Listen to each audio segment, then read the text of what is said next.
నమస్తే ఓరగల్లు 9 న్యూస్ కి స్వాగతం. కాంగ్రెస్ ప్రభుత్వం 1,00,000 కోట్లు అప్పు చేయలేదని 52,000 కోట్లు మాత్రమే రుణం తీసుకున్నామని డిప్యూటీ సీఎం బట్టి విక్రమార్క స్పష్టం చేశారు.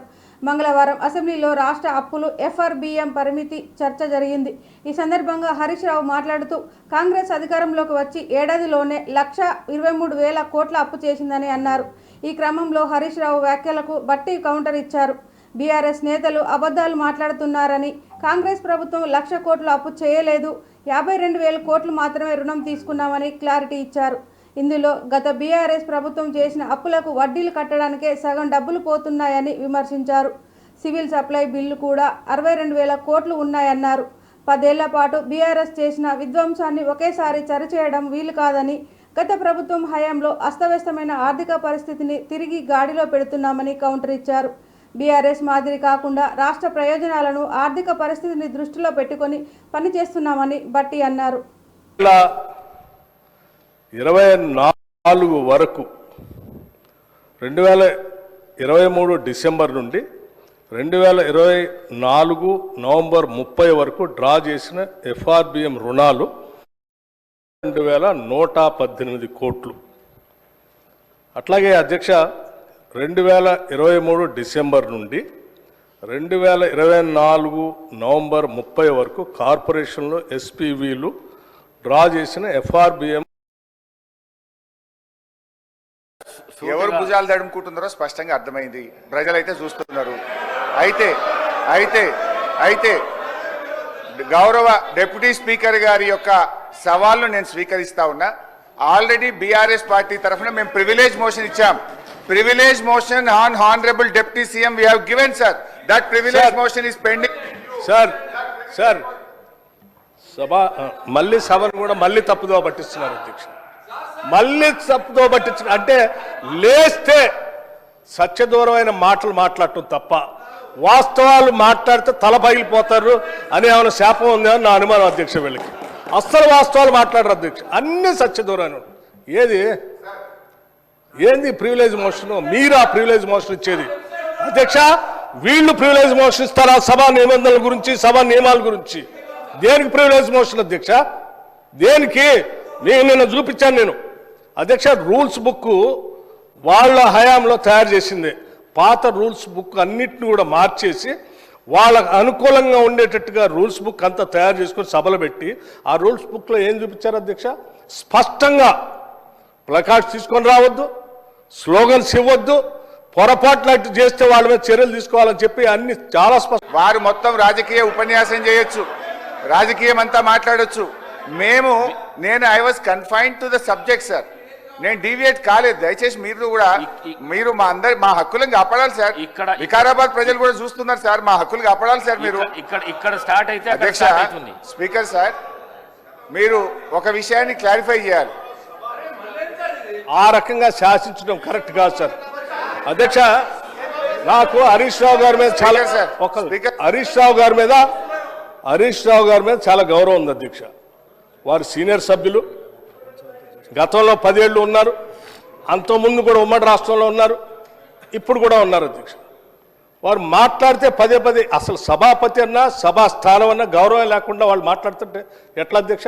నిన్న అధ్యక్ష నేను చూశాను. బీఎస్సీ సమావేశం జరిగేటప్పుడు అధ్యక్ష వీళ్ళు చేసింది ఏంది? బీఎస్సీ సమావేశం జరిగేటప్పుడు నిన్న కూడా నిరసన చెప్పిపోయారు అధ్యక్ష. నేను అందుకే చెప్తాను, బీఎస్సీ సమావేశం జరుగుతూ ఉంది. 10 ఏళ్ళు బీఎస్సీలో ఏం చేశాం అధ్యక్ష?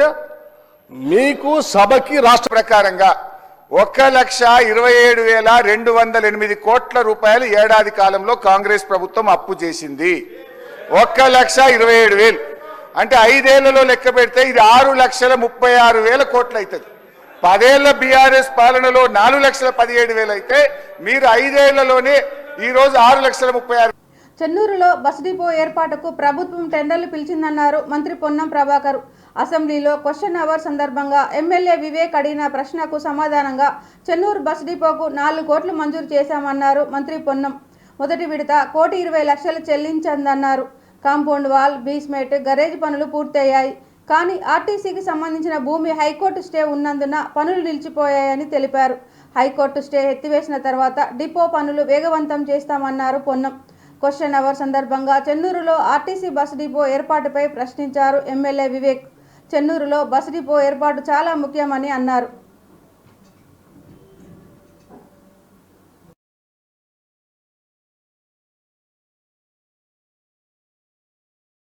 దాంట్లో 66,000 అవకాశం 23లో చాలా ఒక దక్షిణ కాశీ లాంటి టెంపుల్ శివరాత్రికి సంబంధించిన జాతర వస్తుంది. ప్రత్యేకంగా ఎప్పుడు కూడా జాతరకు బస్సులు నడుపుతాం. అదేవిధంగా భక్తుల సంఖ్య పెరుగుతున్న దృష్ట్యా రోజువారీ కూడా బస్సులు నడిపేటువంటి ప్రక్రియలో ఇప్పటికే ఆ సంబంధిత జిల్లా శాఖ మా అధికారులందరికీ కూడా సూచనలు చేయడం జరిగింది. దాంతోపాటుగా వేములవాడ, కొండగట్టు, ధర్మపురి 3 టెంపుల్ పక్కపక్కనే ఉంటాయి. 3 టెంపుల్కి సంబంధించి కూడా ఇంటర్లింక్ బస్సులు నడిపేటువంటి ఒక ప్రయత్నం. ఎందుకంటే వేములవాడ వచ్చిన వాళ్ళు కొండగట్టు వెళ్తారు, కొండగట్టు నుంచి ధర్మపురికి వెళ్తారు. కాబట్టి ఆర్టీసీ పరంగా కూడా సౌకర్యం ఉండేటువంటి ప్రయత్నం చేస్తున్నాం. దీనికి సంబంధించి కూడా వారు కొన్ని కొత్త బస్సులు అడిగినారు. అది కూడా లిఖితపూర్వకంగా తీసుకుంటామనేటువంటి మాట సందర్భంగా మనవి చేస్తూ, దాంతోపాటుగా గౌరవ సిర్పూర్ శాసనసభ్యులు అడిగినట్టుగా బస్ డిపోకు సంబంధించి ప్రస్తుతానికి అవకాశం లేదు అధ్యక్ష. జిల్లా కేంద్రాలైనటువంటి ములుగు, పెద్దపల్లి తీసుకున్నాం. ఇప్పటికి కూడా రాష్ట్రంలో ఒక పాలసీగా జిల్లా కేంద్రాలు, ఎందుకంటే దాదాపు 10-12 ఏళ్ల కిందన డిపోలు తప్ప మనకి కాలేదు. కాబట్టి ప్రస్తుత పరిస్థితుల్లో డిపో ఏర్పాటు వెంటనే చేయలేం, కానీ పరిశీలనలో ఉంటుంది. తప్పకుండా స్థలానికి సంబంధించి మా శాఖ అధికారులకు ఏదైతే ఇప్పటికే మీరు స్థలం ఆర్టీసీకి డిపో కొరకు తీసుకున్నారో దాన్ని రక్షించుకుంటాం. దాంతోపాటుగా కొత్త రూట్స్కు సంబంధించి కూడా వారిని పరిశీలన చేస్తామనే మాట మనం చేస్తూ, ఆర్టీసీకి సంబంధించి 2-3 అంశాలుగా ఈరోజు ఆర్టీసీ 1958లో పెట్టిన తర్వాత అధ్యక్ష, తెలంగాణలో మనం 2014 బైఫర్కేట్ అయిన తర్వాత ఆనాడు 58,000 మంది ఉద్యోగస్తుల సంఖ్య ఉంటే, ఇప్పుడు మేము 2023 డిసెంబర్కి వచ్చే నాటికి 40,000 మంది ఉద్యోగస్తులు అయిపోయినారు అధ్యక్ష. దాని తర్వాత బస్సుల సంఖ్య కూడా అప్పటికొక కరోనా కావచ్చు సమ్మె సందర్భం లోపల బస్సుల సంఖ్య తగ్గించినారు. ఇప్పుడు మహాలక్ష్మి పథకం తర్వాత గ్రామాల్లో బస్సుల డిమాండ్ పెరిగింది. దానికి అనుగుణంగా ప్రభుత్వం ఆర్టీసీ బస్సులు కొత్తవి కొనుగోలు చేయడంతో పాటుగా ఆర్టీసీకి ఒక ఖచ్చితమైన నిబంధన పెట్టుకొని 15 సంవత్సరాలు దాటినటువంటి బస్సులన్నింటినీ స్క్రాప్ చేస్తూ ఉన్నాం. అటువంటి బస్సుల రిప్లేస్మెంట్కి సంబంధించి కొత్తగా ఒక 1000 బస్సులు ఆర్డర్ చేయడంతో పాటుగా తెలంగాణలో ఉన్నటువంటి అక్కా చెల్లెలందరి దగ్గర, మహిళా సంఘాల దగ్గర నుంచి మండల సమైక్యాల దగ్గర కూడా బస్సులు కొనుగోలు చేసి ఆర్టీసీ హైర్ పద్ధతిన నడపడానికి ప్రభుత్వ పాలసీ నిర్ణయం తీసుకుంది అధ్యక్ష. హైదరాబాద్ సిటీలో అక్రమ నిర్మాణాలపై మరోసారి స్పందించారు హైడ్రా కమిషనర్ రంగనాథ్. 2024 జూలై నెల తర్వాత అక్రమంగా కడుతున్న నిర్మాణాలను కూల్చివేస్తామని వార్నింగ్ ఇచ్చారాయన. అన్ని అనుమతులు ఉంటే ఎలాంటి ఇబ్బంది లేదని, అలా కాకుండా చెరువుల్లో, బంపర్ జోన్లలో, FTL పరిధిలో చేపడుతున్న నిర్మాణాలను కూల్చివేస్తామని వార్నింగ్ ఇచ్చారాయన. హైడ్రా కమిషనర్ రంగనాథ్ కూకట్పల్లిలోని కాముని చెరువు, మైసమ్మ చెరువును పరిశీలించారు. ఈ సందర్భంగా మాట్లాడిన ఆయన 2024 జూలై తర్వాత కడుతున్న అక్రమ నిర్మాణాలను కూల్చివేస్తామని చెప్పారు. హైడ్రా ఏర్పడక ముందు ఉన్న నిర్మాణాల జోలికి వెళ్ళబోమన్నారు. గతంలో అనుమతులు తీసుకొని ఇప్పుడు నిర్మిస్తున్న వాటి కూల్చబోమన్నారు. పర్మిషన్లు తీసుకోకుండా అక్రమంగా నిర్మిస్తున్న భవనాలపై చట్టరీత్యా చర్యలు తీసుకుంటామని ఆయన హెచ్చరించారు. దీని ఒక గుడి అనేటటువంటి ఒక కవర్ తీసుకొని అక్కడ కూడా అలా కూడా చేస్తున్నట్టు మీద ఇక్కడ కాముని చెరువు మూసాపేట ఏరియాలో ఇక్కడికి హైడ్రా బృందమును అట్లానే HMD అధికారులు ఇంకా ఇతర అధికారులు అందరూ కూడా ఇక్కడ స్థానిక రిక్వెస్ట్ల మీద ఈ చెరువును ఎంక్రోచ్ అవుతుంది అనేటటువంటి ఒక కంప్లైంట్ మీద మేము ఇక్కడికి రావడం జరిగింది. సో ఇక్కడ అంతా కూడా చూసాము. HMD ఈ కాముని చెరువును కూడా డెవలప్ చేస్తున్నారు. ఇక్కడ ఏదైతే కనుక ఎంక్రోచ్మెంట్స్ అంటే కొంత ఈ డెబ్రీ ఏదైతే కన్స్ట్రక్షన్ మెటీరియల్ తీసుకొచ్చి డంప్ చేస్తున్నట్టు ఇది క్లియర్గా ఎంక్రోచ్ అవుతూ దీని ఒక గుడి అనేటటువంటి ఒక కవర్ తీసుకొని అక్కడ కూడా అలా కూడా చేస్తున్నట్టు కూడా ఇక్కడ కంప్లైంట్స్ వచ్చినాయి. సో ఇక్కడ స్థానికులు కూడా చెప్పాము, గతంలో అంటే ఇంతకుముందు ఆల్రెడీ కట్టినటువంటి ఇల్లులు ఏవైనా ఉన్నా వాటిల్ని ఎటువంటి పరిస్థితుల్లో హైడ్రా టచ్ చేయదు. కానీ ఇక మీద అంటే హైడ్రా ఫామ్ అయింది జూలైలో, ఆ తర్వాత కనుక ఏమైనా స్ట్రక్చర్స్ వస్తుంటే కనుక వాటిల్ని ఖచ్చితంగా డిమాలిష్ చేయడం జరుగుతుంది. చెరువు FTLలోకి వచ్చి కడుతున్నటువంటి కానీ ఇప్పుడు ఏదైతే కనుక ఆల్రెడీ పర్మిషన్ లేకుండా ఉన్న వాటిని గతంలో పర్మిషన్ తీసుకొని ఏమన్నా పాత డేట్స్ తోటి కడుతుంటే కనుక ఓకే, దట్ ఈస్ యాక్సెప్టెడ్. కానీ బట్ ఇప్పుడు పర్మిషన్ లేకుండా వచ్చేటటువంటి అంటే ఇక్కడ పర్మిషన్స్ కూడా ఇక మీద అంటే హైడ్రా ఫార్మేషన్ తర్వాత వచ్చే పర్మిషన్స్ కూడా అది వస్తే కూడా దాని మీద కూడా మేము చెక్ చేస్తాం. అటువంటి పర్మిషన్స్ కూడా ప్రభుత్వం కూడా స్పష్టం చేసింది. పాత పర్మిషన్స్ ఉన్న వాటిని ఆనర్ చేస్తాం, కానీ కొత్తగా పర్మిషన్స్ ఎక్కడ కూడా అది యాక్సెప్ట్ చేయమని చెప్పేసి.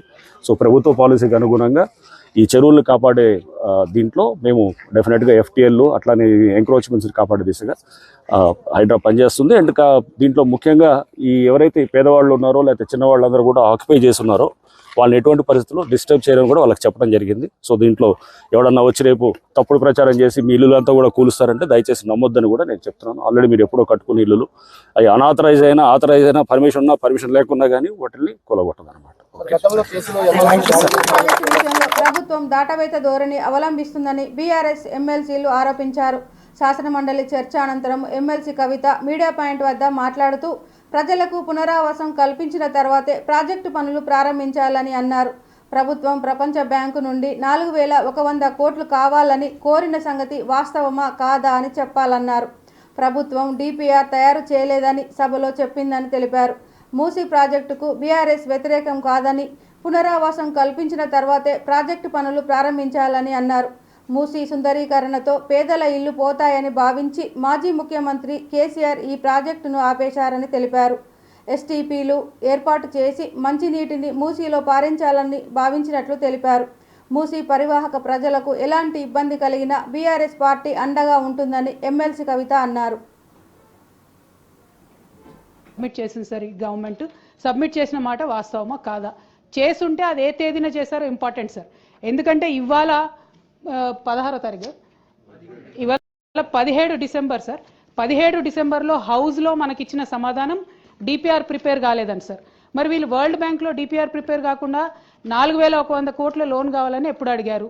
ఆ డేట్స్ ఏంటి దయచేసి ప్రభుత్వం క్రిస్టల్ క్లియర్గా ప్రజలకు చెప్పాల్సినటువంటి అవసరం ఉంది సార్.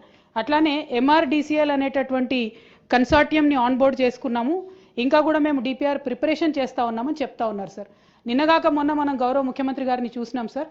వారు ఢిల్లీకి వెళ్ళి అక్కడ కేంద్ర మంత్రి కిషన్ రెడ్డి గారిని కలిసి 14,000 కోట్ల రూపాయలు మాకు మూసీ అభివృద్ధికి కావాలని చెప్పి అడగడం జరిగింది సార్.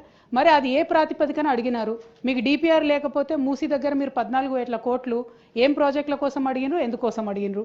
మరి ఒకవేళ అవి రెండు వాస్తవం అయితే, సీఎం గారు 14,000 కోట్లు అడగడం అట్లానే వరల్డ్ బ్యాంకుకి మీరు అడగడం వాస్తవం అయితే, మరి ఇక్కడ మమ్మల్ని తప్పుదోవ పట్టిస్తున్నారా? సభ సాక్షిగా మీరు తప్పుడు సమాచారం ప్రజలకు సభ్యులకు ఇస్తున్నారా? ఇట్లా ఇచ్చినట్టయితే అధ్యక్ష మేము మా పార్టీలో కూడా డిస్కషన్ చేసుకుంటాం అధ్యక్ష. ప్రివిలేజ్ మోషన్ కూడా అవసరం ఆలోచన చేసి మూవ్ చేస్తాం అధ్యక్ష. మూసీ నదికి సంబంధించి ప్రభుత్వం ఇచ్చినటువంటి ఆన్సర్లో తెలంగాణ శాసనసభ సమావేశాలు విపక్షాల నిరసనల మధ్య కొనసాగుతున్నాయి. వికారాబాద్ జిల్లా లగచర్ల ఘటనపై అసెంబ్లీలో చర్చించాలని విపక్షాలు పట్టుబట్టాయి. వాయిదా తీర్మానాల కోసము బీఆర్ఎస్ బీజేపీ డిమాండ్ చేశాయి. బీఆర్ఎస్ బీజేపీ సభ్యుల నిరసనల మధ్య శాసనసభ 3 కీలక బిల్లులను ఆమోదించింది. Young India physical education, sports university bill, విశ్వవిద్యాలయ చట్ట సవరణ బిల్లు, తెలంగాణ జీఎస్టీ సవరణ బిల్లుకు ఆమోదం లభించింది. ఎలాంటి చర్చ లేకుండానే ఈ 3 బిల్లులకు సభ ఆమోదం తెలపడం గమనార్హం. రాష్ట్ర పర్యాటక విధానంపై స్వల్పకాలిక చర్చ అనంతరం సభ బుధవారానికి వాయిదా పడింది. No, ayes have it, ayes have it. The motion is carried and the bill is consideration. I shall now put up the clauses to vote. There are no amendments to clauses 2 to 10 and they are before the house. The question is that how those who are for the clause 2 to 10 please say aye. Those who are against please say no. Ayes have it, ayes have it. Clauses 2 to 10 do the stand part of the bill. There is one non-official amendment to clause 11. The question is that the amendment given notice of by Dr. Palwai Harish Babu substitute the following as subclass 1 of the class 11. The Honorable Governor of the Telangana shall be Chancellor of the University is before the House. The question is that those who are for the amendment, please say ayes. Those who are against, please say no. Noes have it, noes have it. The amendment is last. The question is those who are for the class 11, please say ayes. Those who are against, please say no. Ayes have it, ayes have it. Class 11 do stand part of the bill. There are no amendment to clauses 12 to 59, class 1 enacting formula and long title, they are before the House. The question is that those who are for classes 2 to 12 to 59, class 1 enacting formula and long title, please say ayes. Those who are against, please say no. Ayes have it, ayes have it. Class 12 to 59, class 1 enacting formula, long title do stand part of the bill. I shall request the Minister for Endowment to move the motion for passing the bill. Honorable Speaker, sir, I beg to move. I shall now request the Minister Prohibition and Excise to move the motion passing the bill. Honorable Speaker, sir, I beg to move that the bill be passed. Motion moved. The question is that the bill be passed. Those who are for the motion, please say aye. Those who are the against, please say no. Ayes have it, ayes have it. The motion is carried and the bill is passed.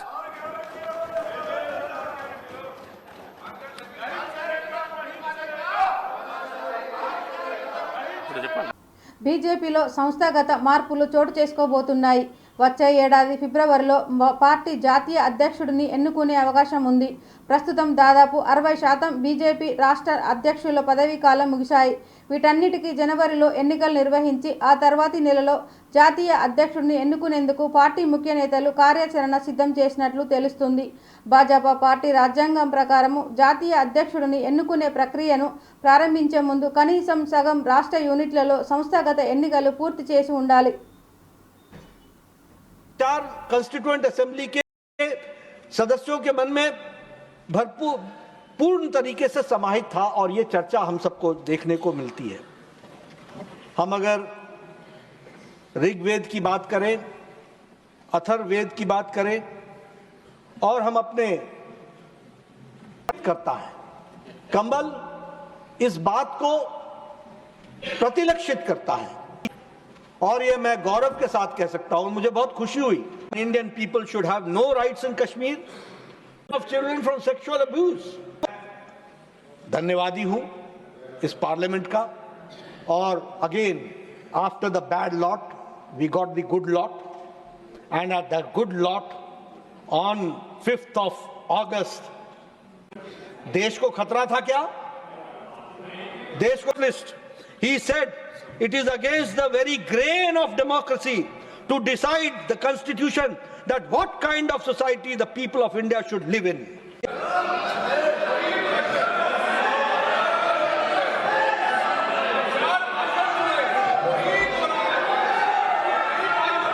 Internal disturbance की जगह पर हम लोगों ने armed rebellion को cause माना emergency का. उसी तरीके से हम लोगों ने यह भी कहा कि कैबिनेट के साथ साथ पार्लियामेंट का भी असेंट चाहिए और वो भी 1 महीने के अंदर चाहिए. Now you can understand the difference between the bad lot and the good lot. ఈ వార్తలు ఇంతటితో సమాప్తం. మరిన్ని వార్తలతో మళ్ళీ కలుద్దాం. చూస్తూనే ఉండండి ఓరుగల్లు 9 న్యూస్.